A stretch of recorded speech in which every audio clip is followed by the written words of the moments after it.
Programs like ChatGPT and AI features in search engines increasingly process up-to-date content from news websites. Search engines often display the answers directly, for example, in so-called AI summaries. Many people are satisfied with this information and no longer click on the original news sources. What is emerging here is known as the zero-click internet. For journalistic websites, this is a problem. They are funded through advertising and subscriptions. That depends on people actually visiting their sites. When AI systems present content up front, these business models come under pressure. Independent journalism is a vital pillar of our democracy and must therefore be protected. But journalism is resource-intensive. Investigation, organization, and quality control require time, money, and expertise. AI providers do not do this work themselves. If they use journalistic content without consent or compensation, the existence of independent media can be put at risk. This is where lawmakers are called upon.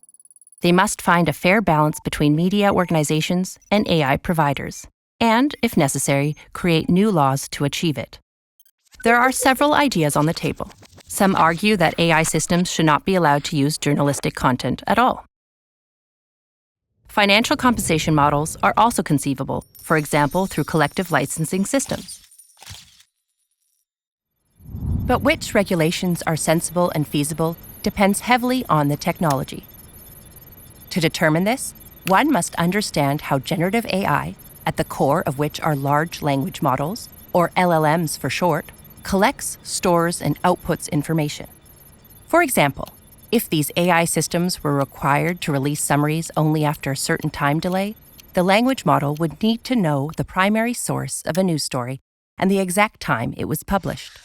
In addition, the model would have to retain this information across multiple processing steps and make sure not to lose it along the way. In other words, fair and effective regulation can only emerge when experts work together, specialists in media law, and experts in the technical workings of generative AI. Research plays a key role here. It examines how these AI systems function and translates this knowledge for policymakers and regulatory authorities. This makes it possible to develop solutions that balance the interests of all stakeholders. That is exactly what the STEAM project is for. Experts in law, computer science, and ethics work together at the University of Hamburg and the Leibniz Institute for Media Research I Hans-Bredow-Institut.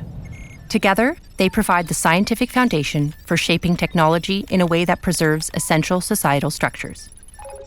Because an informed public needs both new technologies and independent journalism.